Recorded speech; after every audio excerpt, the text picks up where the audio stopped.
another edition of the program, Focus Live, right here on OGTV, the People's Telly. But before we go on the program, we must sincerely apologize for starting the program behind the scheduled time.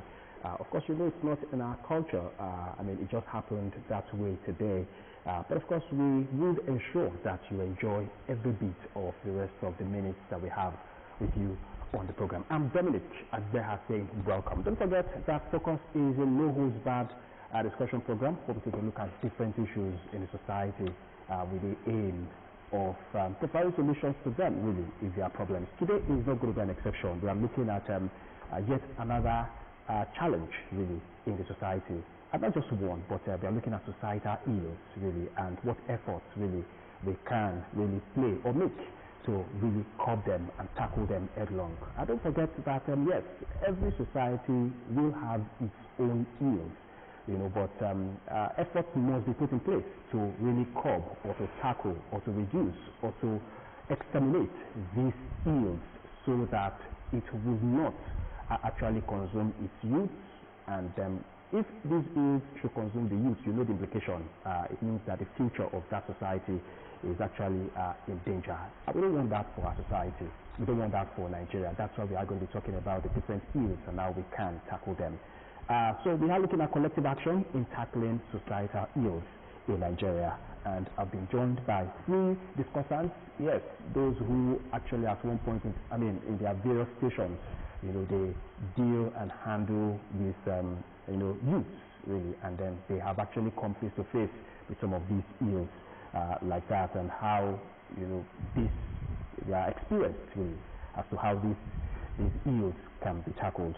And after my immediate right, Comrade Lamido Lawal is a youth leader and of course national president of the Youth League. It's a pleasure having you join us on the discussion this afternoon. Thank you very much. The pleasure is mine.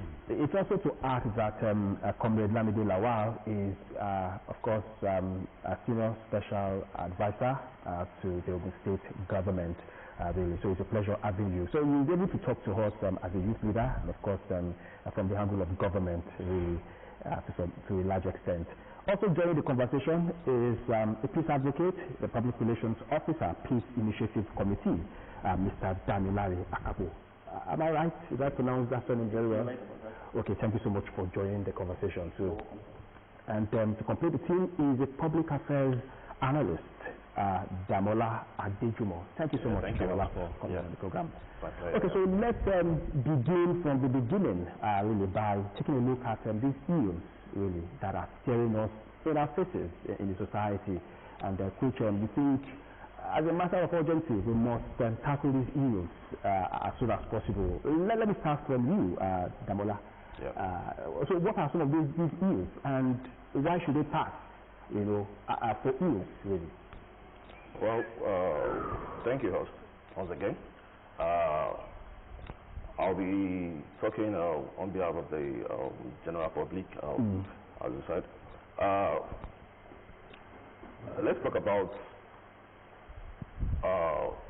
where this thing starts from. Any societal problem, it actually starts from the family. That is the origin. Then we can say the peer influence in the public. I thought they used to say charity begins at home. Yeah. I said it's only charity that begins from home. I don't know that things also begin from home. There are a lot of ills that start from home. Charity begins at home, as I said, and a lot of ills start from home too.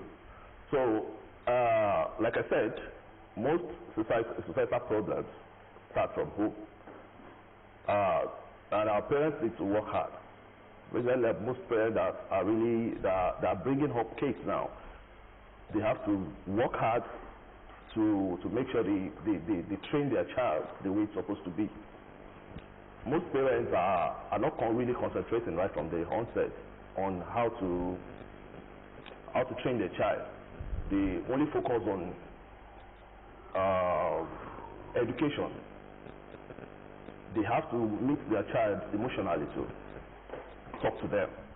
So the first problem, where the problem comes from, it's actually the society, the family, then later the peer pressure, the peer influence in town.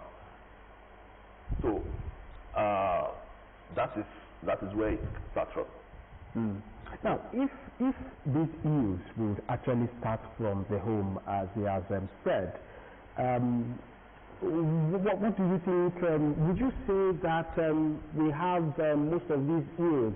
I mean, has it been like that really in times past, from time immemorial, or it's just? Or probably let me ask first and foremost: do you agree with his assertion, Mr. Akapo? Do you agree with his assertion that these ills, begin from home, even though he has also, he later also said that, also when these people now leave the home, pressure from friends and the rest of them, now set in as a matter of fact. Yes, I do agree with him. Like he said, the family is the basic unit of the society. And when the basic unit of the society is being attacked, it will definitely shape into the society at large. Presently, I can tell you from the focal point that the institution of marriage is more responsible for some of the things we are facing now. Any attack to the institution of marriage will definitely project into the society issues we are facing now. And like you said, parents need to sit down, get back to the drawing board, and develop strategies and ways to parent effectively. Parenting styles and mannerisms these days is almost nothing to write home about. And some of these kids develop some of these stances from the inefficiencies of their parents, then they go into the society and start misbehaving. It goes on into their youth age, and that is when it starts seeing kids displaying violence, traits of violence, and other society. So I do agree with him on that. Okay, so let us at this point also now take a look at some of the societal ills that we are talking about. I know what comes to the mind first and foremost really, can be cultism. We can also have things like drug addiction or drug abuse. Togri. You said what? Togri. Togri is also there. Where young people will also take to violence and vandalism and the rest of them. And we also have prostitution. The hookup culture really is a thing now. Some persons have said it's a thriving industry, but it's on the negative really. So we can actually also consider that as negative. Now, so looking at all of this, all of these vices, would you say that yes, are they alarming really, and are they things that have they gotten to that alarming rate that everyone needs to be concerned about? Okay, thank you very much. I want to, for record purpose, Olamide Lawal, essay to the governor on youth development, aside from the national president of. Like my colleagues here have said, that the ill starts from home, and having identified a lot of these things, what the government as a whole is doing is to make sure that we catch them young. We will remember vividly that sometimes ago, the rate at which this ills infiltrating in the young people of secondary school was very alarming in this state. And I must give kudos to the Commissioner for Education, who, with the support of the Governor of Ogun State, Prince Abiodun, brought up a tactic, bringing the parents to table to take up their responsibility that any child that misbehaves in school will be held responsible. So, and at the end of the day, ever since that time that they have actually brought parents to table, because my partner said that some parents feel that sending their kids to school is just their own responsibility. They need to also get involved in the emotional, the psychic thinking of the kids as well, so that the society will not badly influence. There are many other things that influence young people, and also that is why the governor of Ogun State, in his own wisdom, from the inception of this administration, has always been inspiring young people through promoting excellence in young people. There have been people that we have recognized in this state who have excelled in their academics, in their creativity in sports. It is not far-fetched. The reason is that they want to use that as a medium to influence the upcoming young people. So all these things that have been stated, they are challenges. And what I have just highlighted are some of the things, effort that have been put in place that you see. And also this kind of initiative that the public relations officer is here today, I must publicly commend them. That is an initiative that has also, you know, drastically reduced the issue of court-related fight in this state. And I must commend them. Recently, they also embarked on awareness across the town of Abeokuta, you know, creating awareness about reasons why the parent needs to monitor their peers, their kids.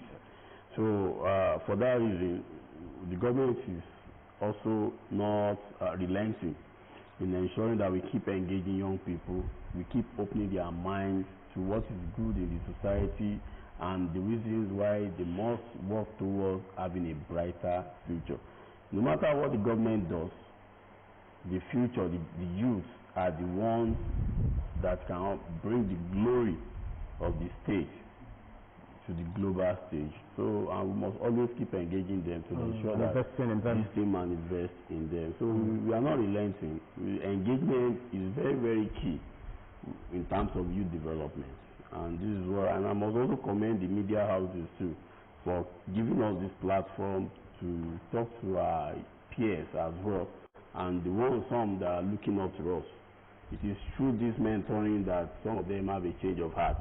It is through this mentoring that some of us as well decided to follow a good path of the society. So, and those are the things that we are using as a yardstick to reorientate the upcoming young people. And we are seeing the effect, and we thank God that the government is also complementing all those efforts. Let's take a look at some of the causes of this, these ills, really, because by the time we acknowledge the different efforts of government, you know, in addressing, you know, some of these things, and we know that government alone cannot do it. As a matter of fact, we need NGOs like you. We need the youth group, the National Youth League. We will need even parents themselves, and we will also need the cooperation of the young people, themselves, to be able to, you know, achieve the task of exterminating societal ills in the country. So let us look at the root causes, and one of the ways we can actually arrive at that destination where we can take away all of these ills is looking at the root causes of some of these things so that we can address them from the roots. So if I may ask, what would you say are the root causes, really, of cultism, for instance, thuggery, drug addiction? You know, probably we take them one after the other, you know, so that we can really know where we are coming from, and then approach where we can get to. All right, thank you. From my own point of view, I would still go back to the first thing I spoke about, which is family instability.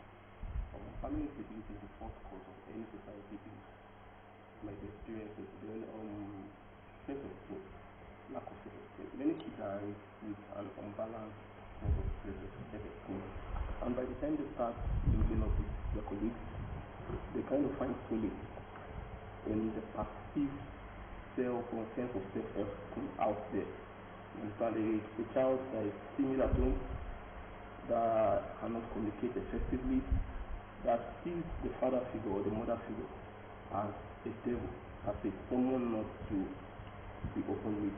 When he or she goes out and sees someone that has opened up a door of acceptance to him or her, and at a certain point in time, the child begins to see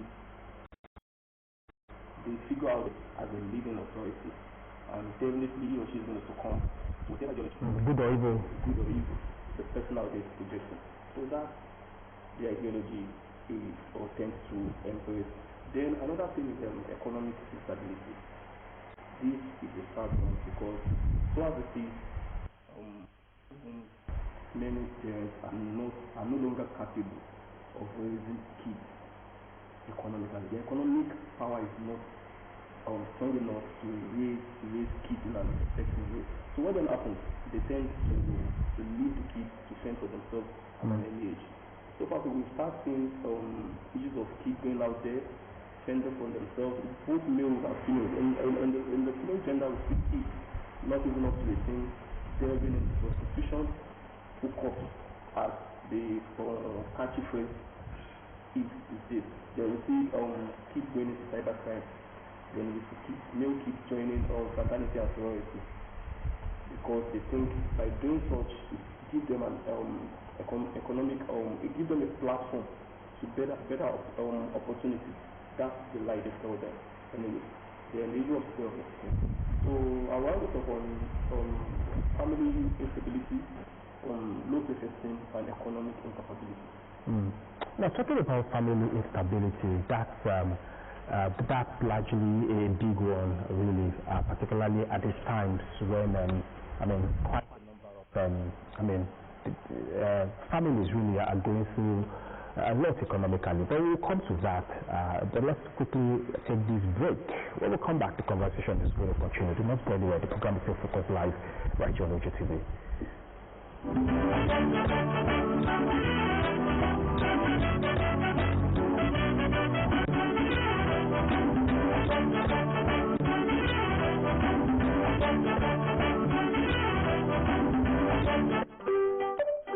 Hard drugs are chemical substances that have the ability to change the way our body or mind works.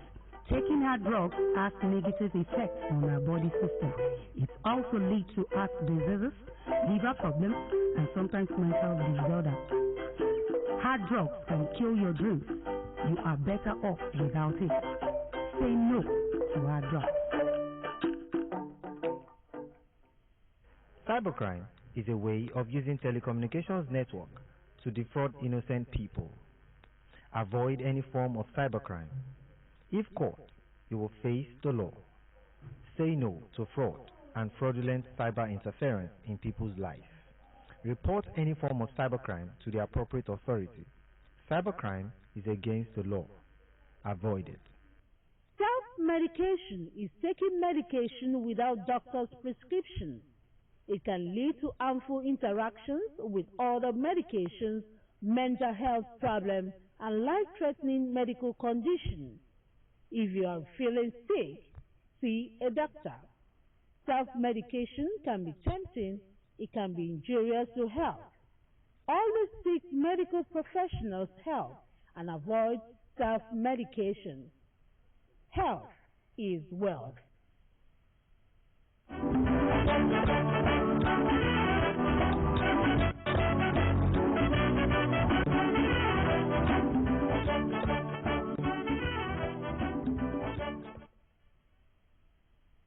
Focus Live with you.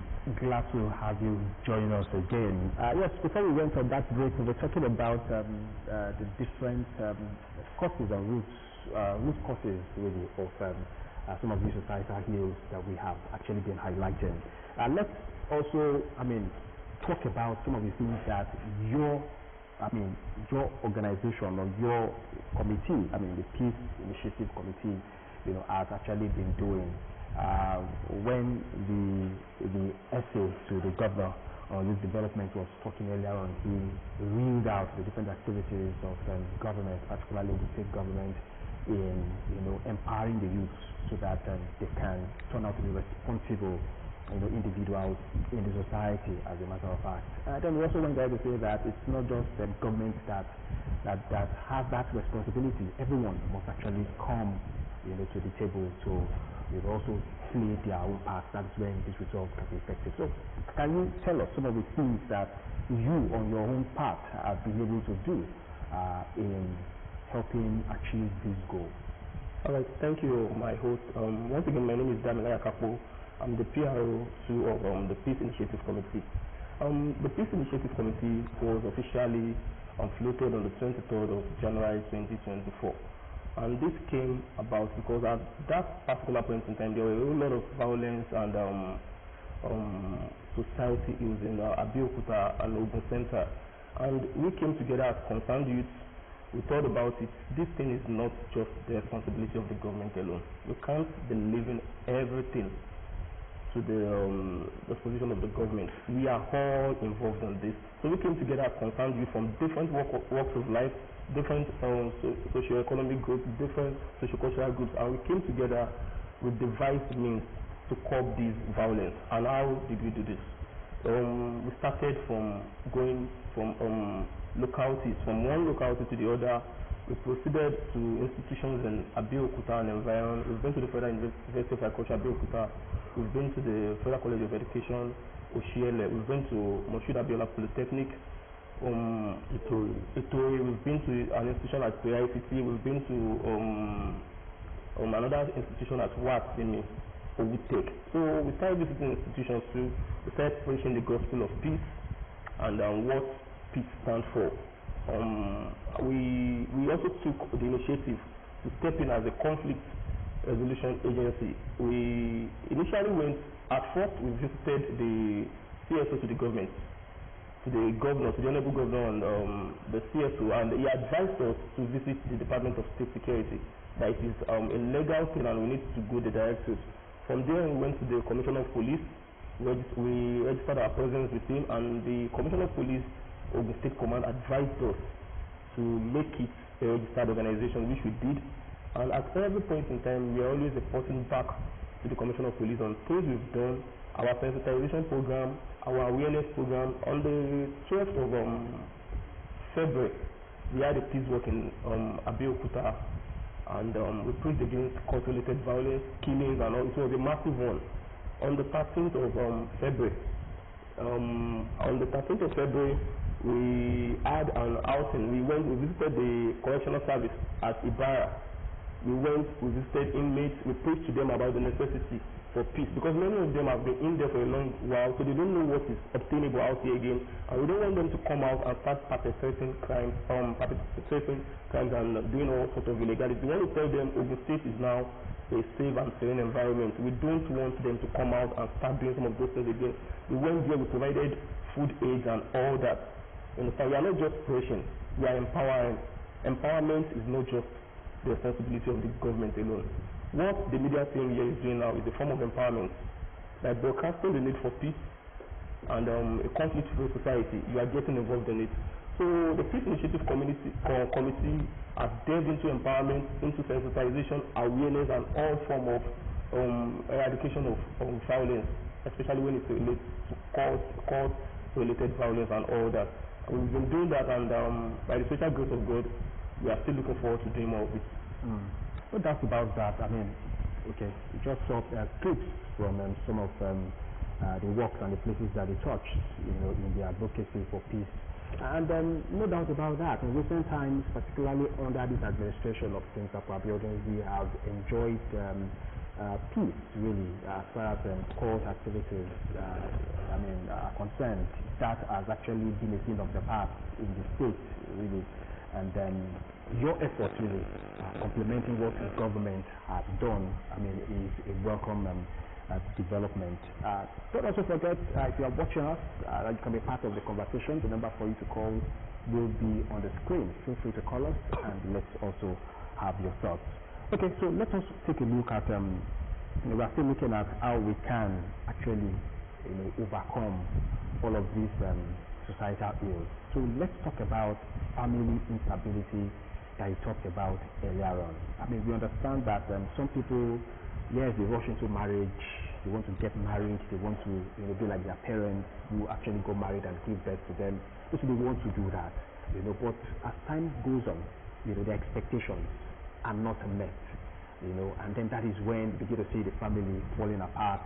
They've brought children into the world that they cannot really cater for, and then it becomes very difficult for them to be able to provide for these children, and then problems begin to rear their heads.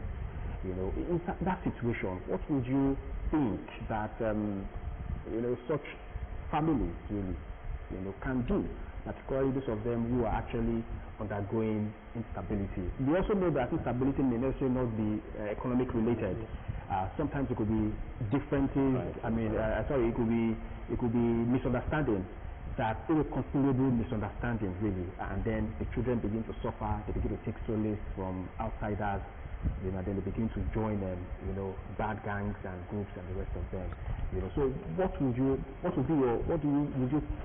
think that such families really can do at this particular time, so that we don't continue to have this kind of thing repeating themselves? Okay, thank you. Once again, I'm Adidamola Dejimo. Talking about, like I said earlier, the first problem of any societal problem comes from home, like I said earlier. Now, talking about the solution, what such families can do. Well,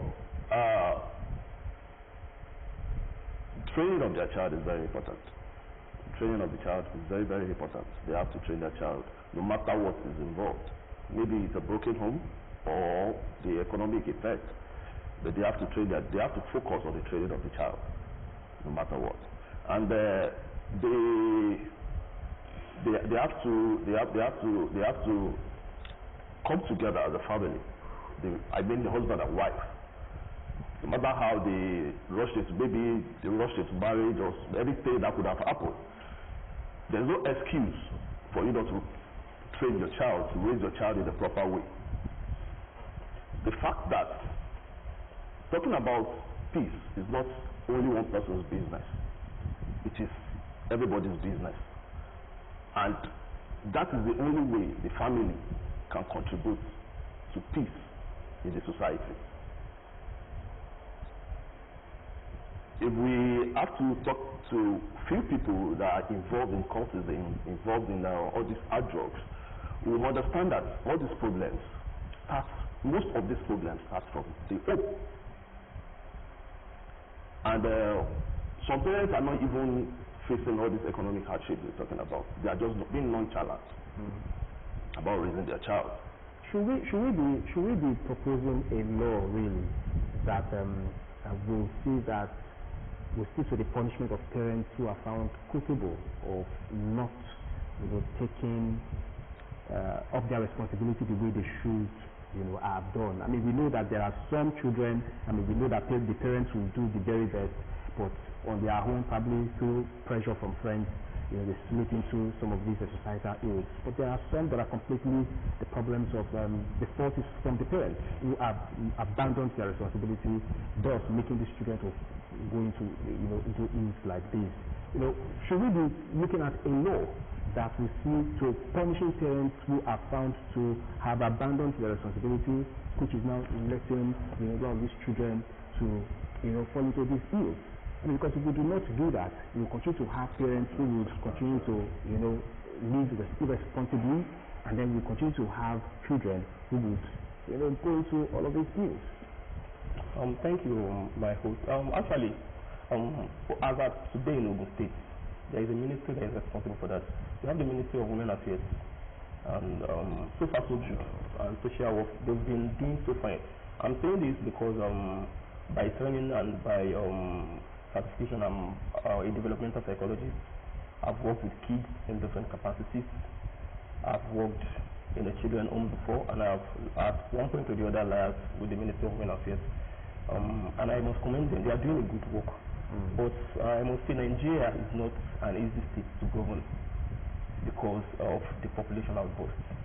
When you have a ministry with a particular capacity and you have a population that exceeds that capacity, it is not going to be that easy. So there are laws in place, there is a ministry in place, they are doing their work, they are doing it perfectly. But it's not something you see the results overnight. You understand? So that is why we have to extend it beyond the work of the government. Marriage is a religious institution. The institution of marriage emanated from the two holy books. And even in the African traditional practices, they have couples that talks about marriage. You understand? So let's get back to the religious joint table. Let's involve the pastors, the imams, the oluwos. Let's involve them the more. They are the spiritual fathers of so many people. It's so easy for people to listen to their spiritual fathers than to oftentimes listen to the government. You understand? So let us engage religious institutions in amending the society ills that has eaten into marriage. Then another thing I would like to talk on is the fact that we need more counseling and therapy in Nigeria, in Ogun State. it is not just an economic issue alone. Sure. Many people are going through mental crisis and they don't have a way of letting it out. And society has taught us to be strong. We are men. We are not to let out our emotions. But over time, this thing will build up and it starts affecting you. The way you relate with your kids, the way you talk, you start pushing back from communicating with your kids. And when you don't communicate with your kids effectively, you are pushing the kid out there. Then we should try and erase the stigma associated with mental health related issues, counseling and therapy. I don't know if, let me use myself as an example. I don't know if I've been to a counselor. The counseling this clinic or to a therapist. Probably because the problems are not there. They are there. They are there. I'm saying that from a developmental point of view. They are there, but because we see it as things that hold a particular form of stigma, we shy away from it. How will I be talking to you? I'll find it bizarre or awkward to sit down with you and start telling you personal things about myself. You understand? So we should remove that stigma. Then we get back to the drawing board of the marital institution. Then by doing that, we can now help the kids we are raising from shying away from crime and other criminal activity. Thank you. So let me come to you, Honorable Olamide Lawal. What would you think what do you think actually works, really? Prevention or punishment? Education or, forcing these children to, when you intimidate them with the force of the government, the paraphernalia of the governmental might, and then suppressing them or giving them opportunity. What do you think really works out of all of these? Yeah, thank you. I think to corroborate my colleagues here, they have actually highlighted a lot of things, and one of the areas that they also need to work on is the weak government. And thank God for the kind of government that we have in Ogun State, which give opportunity, created an enabling environment for people's initiatives, ideas to strive. And that tells you that the government is running an inclusive government where you have ideas and we ensure that your ideas, when it is examined, you make sure that it strives. When he was talking, you realize that he talked about how they consulted some government officials, starting from chief security officers, myself, and even the SA security. You understand, AIG, Zubar, retired. So all these things come together. But you raised a very good point that what are the things that we're supposed to do? They need to actually expand the responsibilities of the parents. Probably there should be a legislation whereby there will be a law that if parents, you are the one that bore a child, for you to bear a child, you should know the responsibility that entails to raise that child. And it is your responsibility. If government is not doing its part, people will raise eyebrow. If parents is not doing their part, we also need to raise eyebrow, because the effect will affect all of us. And the effect is what is affecting us, even in the country as a whole by now. Because why would some people just gather themselves and say that they want to be bombing themselves, they want to be killing their fellow human beings and all that. So there are a lot of work that needs to be done. And what I also want to elaborate is the issue of engaging spiritual fathers these days, because we have different terrain. These are people that when they talk, their words actually go deep in the minds of their audience. So they also need to be talking, emphasizing on these issues. Some persons you say whether those who don't belong to any of those. That's why he said Sheshe too. They are minority. They are neither close. Yeah, but they are minority. You understand? But also they believe so much in the counseling. Those are people that you see them probably. There is nobody that you see in this life that works in isolation. They will have somebody that they share their thoughts with, and for such, the people that they share their thoughts with should be matured enough to make sure that they put them in the right perspective. You understand? They should not be a bad influence at the end of the day, but they should ensure that they place the interest of the people, interest of the society above every other interest. These are things that can actually strengthen the government in fighting against all these societal ills. You know, because no matter what the government does, government cannot come to your house. So even some parents abhor their kids' anomalies. You understand? But you know, when the security is strengthened, when the society is strengthened, there won't be room for all these bad wagons, you know, bad gangs and all that. Though there is no country that is immune to it, there will be, but it must be brought to the barest minimum. That is the responsibility of everyone. The peace is not a one-man job. It's everybody's business. Because you can only have development in a peaceful environment. Sure. So, and to have this peace, we have to know that it is our responsibility. The parent who bears the child must know that it is my responsibility to focus on my child. And also, education is very, very key. You know, all these things that we are doing is also education. We are educating the general public on the reasons why they need to come together and ensure that we collaborate to have a peaceful coexistence. You understand? And also, so there are other issues that might be there, but if all these things are focused, you know, the parents work on their and also the government has also introduced guidance and counseling back into secondary schools. You know, that is when it talks about I'm trying to make sure that some of the challenges that they raise, you know, low self-esteem, and when there is a guidance and counseling in school, they work on the psyche of kids to actually improve their self-esteem, to actually improve their confidence. That's when we say some of these guidance and counselors, really, they are also subject teachers. And so most of them, by the time they finish taking all of those classes, marking all of those books and the rest of them, they have limited time to really even attend to those children when they really come with those life, you know, problems. And you know, while I was talking, I talked about strengthening the government to make sure that they achieve the part of strengthening the government is to make sure that all these things are put in place. And now they are put in place. You know, when we came on board, I told you that there were challenges.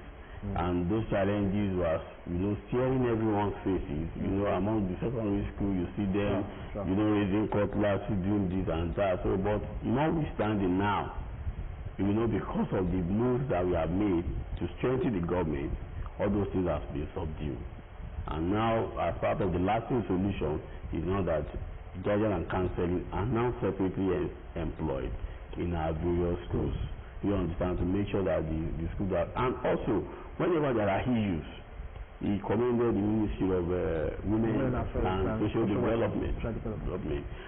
You know, they always, the kind of their response to any situation is very, very amazing. And I must commend the Commissioner for Women Affairs, Honorable Adijat Adele, for always being up and doing. She's really doing a great job in that place.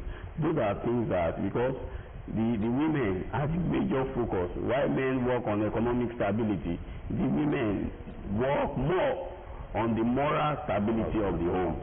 So all these things are things that we keep amplifying for our parents to know that your responsibilities, whatever you sow on us, will reflect later in our future. So we keep amplifying that so that they can know and be on their toes to ensure that they don't just leave everything to government. They complement whatever the government does. And another thing that the government has done to strengthen the whole thing is that we don't harbor crime. We don't harbor criminals. In this very government, you cannot. That's why. So have we seen enough punitive measures that should serve as deterrent automatically to other people?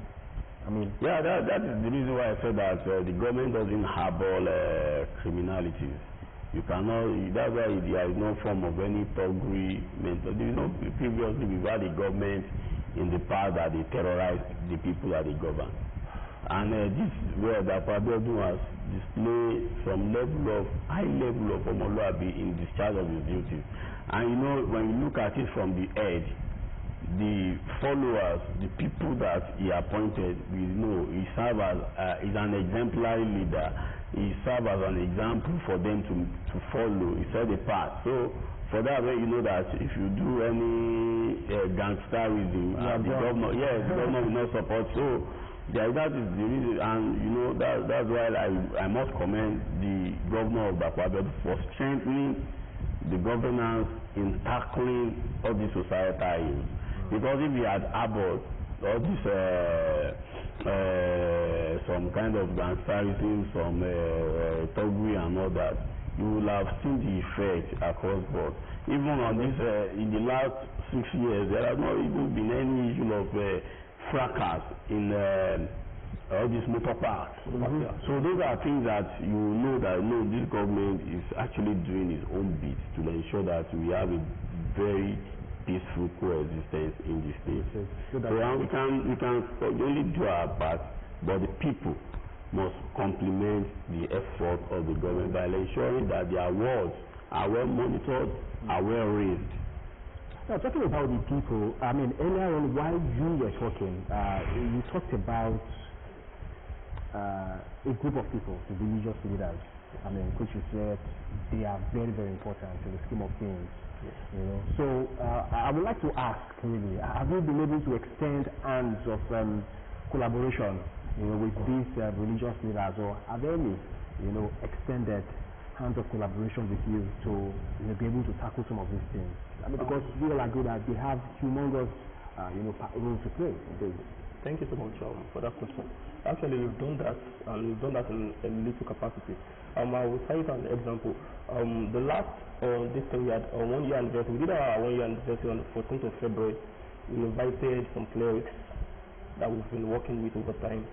They came down, they participated in the program from an holistic point of view. So the work at hand that the Peace Initiative Committee is committed to doing is enormous. And so far so good, we've been doing it to the best of our capacity. So we've reached out to religious leaders, we've reached out to community leaders. We have unit in Obantoko, we have unit in Elega and all that. And anytime we are going out on outings like that, we reach out to to community leaders and to religious leaders in that environment. So it is part of what the Peace Initiative Committee is doing. We include everybody. Everyone. Security is everyone's business. As a custom, really, it's going to be your last, shot, really. People will say that an iron hand is the devil's workshop. Without we have high level of unemployment in the country today, and that's why we'll have people who take to drugs, we have people who do the hookup, and other people who also do, you know, the Yahoo business and the rest of them. You know, what would be your advice, and what would you suggest that we do to move forward? You know. So, thank you, host. I would like to commend the effort of the government and also the effort of the Peace Initiative Committee. It's their role in peace advocacy in the state is really very important, and there's improvement. Let's see. So, talking about please mind your question again, sorry. Yes, but what should we be doing? The hiding hand is the devil's work. Yeah. That's where the government comes in. Skills acquisition, very, very important. Skills acquisition, and as you said, there's high unemployment around. We are not battling it in our state alone. It's everywhere. Everywhere. I think that is the role of the government and few individuals in the private sector too, to come in and try as much as possible to engage this youth that we're talking about. We have to engage them. I must thank you, gentlemen, for your time. Fortunately, time will not permit us, except you just want to use like 30 seconds. Yes, 30 seconds. Just to elaborate on what you said on skill acquisition, I want to use this medium to inform the public that the government is already putting everything in place. If you look around, all the technical schools in Ogun State today have been resuscitated. Sure. And that is where you can even be certified if you are trained on a particular skill. let us encourage our young people to go back and acquire the skills. And it is even free, and they are even being given stipends. These are things, there are many numerous things that the government has set in place to engage our youth. Thank you so much for that information. Many really do not know about this. Thank you so much for letting us know. And at this point is where we are going to be anchoring the program. We thank you so much for joining the conversation. I've been speaking with Damola Adejumo, public affairs analyst, and of course a member of the Peace Initiative Committee. Of course, the PRO is also here, Mr. Damilari Akapo. Thank you. And then Comrade Olamide Lawal, a youth leader, the national president, National Youth League, and of course the special advisor to the state governor on youth development. Thank you, gentlemen, for your time with us this afternoon. And we also thank you, the viewer, for watching the program. Focus Live will be back again next week by God's grace for another edition. I'm Dominic Adbeha. Enjoy the rest of your day.